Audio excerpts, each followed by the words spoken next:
Tuan lihat masih tidur. Kan bisa dibangunkan. Bibi masih sengaja meninggalkan Wirat. Mau meninggalkan Wirat sendirian kan? Bibi sudah bosan sama Wirat.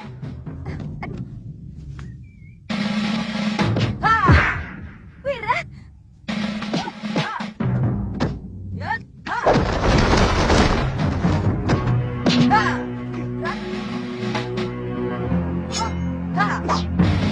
Wirat, sabar Wirat.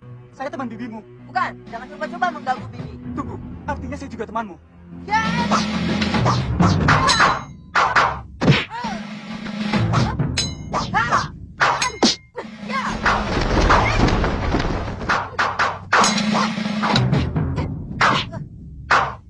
Wirat, Bibi tidak suka kamu berlaku kasar kepada Kakang Ananta. Diam! Bibi.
Bibi marah ya? Wirat minta maaf, Bi. Buat apa minta maaf? Kalau cuma menyakiti Bibi lagi. Bibi kan malu kepada Kakang Ananta. Seolah-olah Bibi tidak bisa mengajar adik untuk bersikap sopan. Wirat tidak suka sama orang itu, Bi. Kenapa? Apa pernah dia menyakiti kamu? Bahkan dia sayang sama kamu. Dia sayang sama Bibi. Itu kenapa Wirat marah?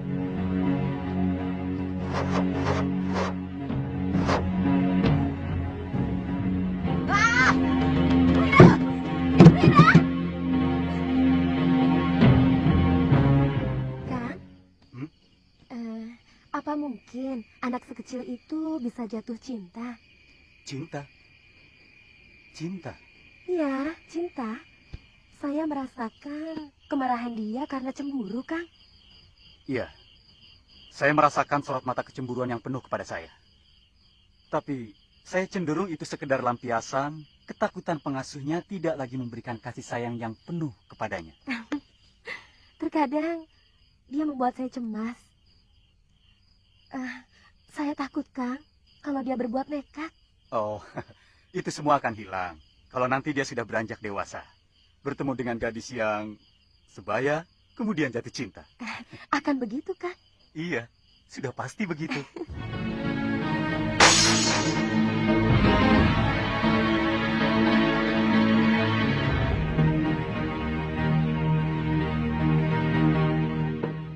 Suliwa dan Guru Mahasura telah menyelamatkan saya.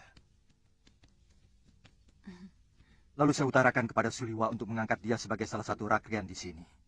Tapi dia menolak dengan santun. Karena dia dan Galuh ingin berkelana. Terus terang, saya kurang mengerti jalan pikiran mereka, Kakang. Terutama Galuh. Saya sering melihat dia selalu gelisah sewaktu di Kaputren. Padahal menurut saya, gadis seumur dia lebih baik menyiapkan diri untuk menyongsong masa depannya sebagai ibu rumah tangga. Itu beda seorang putri dan seorang pendekar. Apa dia mempunyai keistimewaan khusus untuk tidak memikirkan masa depannya sebagai ibu rumah tangga yang mendidik putra-putrinya? Tentu saja tidak. Dia akan mendidik anak-anaknya dengan cara pendekar. Ya, kelihatannya mereka cuma tidak mau diatur. Karena mereka merasa mampu untuk mengatur dirinya. Itu kenapa saya membiarkan apa kemauan mereka. Tentu saja, karena Kanda Prabu juga seorang pendekar. Tapi bisa diatur kan? Iya. Kadang-kadang. Kadang-kadang saya sering bertanya dalam hati, apa yang sebenarnya ingin kita cari dalam pengembaraan ini? Banyak. Pengalaman. Nama besar. Bisa juga pelajaran kebijakan yang sulit ditemukan di balik tembok kedaton. Dengan pepohonan yang teduh dan perut yang selalu kenyang. Pengalaman. Kita bisa belajar dari pengalaman orang. Nama besar. Kalau kita menjadi Nayaka atau seorang abdi negara yang selalu bertindak jujur dan adil, kita pun bisa mendapatkan nama besar. Kata Bopo, di balik tembok kedaton, kita hanya tahu bagaimana menangkap dan menghukum seorang pencuri. Tapi tidak pernah mau tahu kenapa ada pencuri dan kenapa seseorang terpaksa mencuri. Apa mencuri karena memang wataknya yang bobrok? Atau dia mencuri karena terpaksa? Mungkin keluarganya butuh sekedar makan, tapi tak ada celah baginya mengais rezeki secara benar. Ya, dalam pengembaraan, terkadang kita menemukan jawab dan berbagai ragam kehidupan. Mudah-mudahan kita cepat menemukan semua yang kamu katakan itu, Galuh. Kelihatannya, Kakang tidak suka kita berkelana seperti ini. Kalau Kakang tidak suka, lebih baik kita pulang saja. Galuh, saya ingin cepat-cepat menjadi suamimu. Kakang, Kutu anjing, kutu monyet. Aku tidak akan tenang sebelum mencincang orang yang telah menyembuhkan Angling Dharma. Juga pendekar muda yang telah membunuh sahabatku Nila Saroya. Setahu saya, orang yang terkena ajian rengka gunung akan sulit sekali disembuhkan. Itu kenapa dulu semua pendekar di tanah Jawa ini meminta Suryapati untuk menghilangkan ilmu itu. Itu kehebatanku. Kenapa aku bisa menguasai ilmu itu? Atau kamu meragukan aku menguasai ilmu rengka gunung, Kangsa? Bukan begitu, Nini. Saya sedang kagum kepada orang yang telah menyembuhkan Angling Dharma. Dia pasti seorang tabib yang luar biasa. Kutu bau. Atau kalian bertiga ingin melihat aku benar-benar menguasai ilmu itu?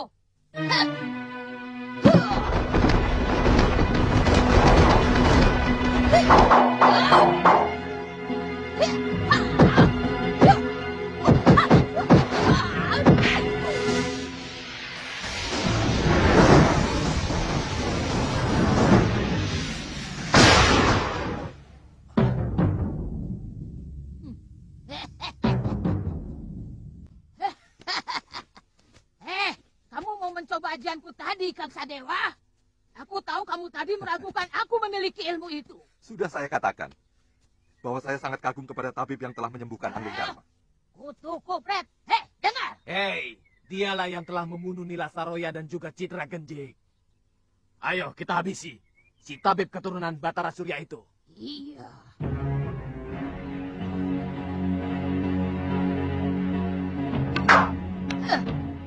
Kita harus mendapatkan anak itu.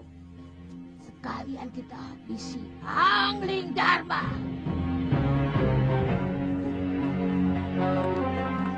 Nyai Durgandini orangnya agak gendeng, Yung.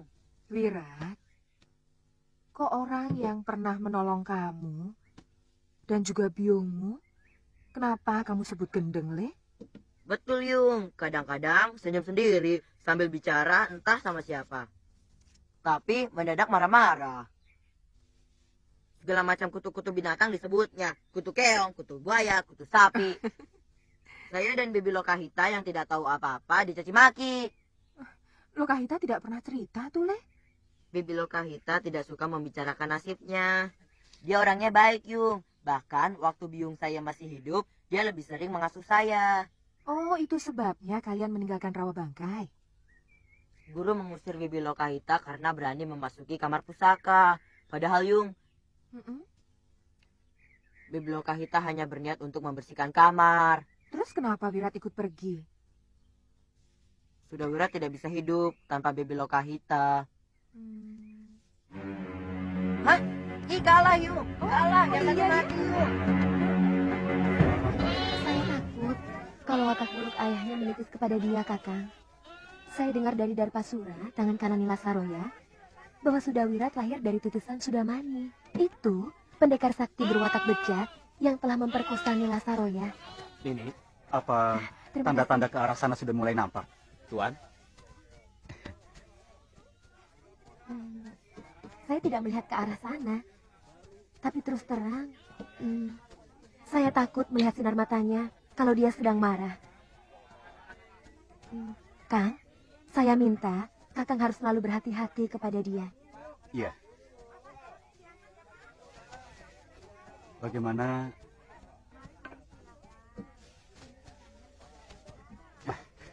Ini, Pak. Tambah lagi, Tuan. Tidak usah. Tidak. Kalau sekarang kita bicarakan tentang hubungan kita.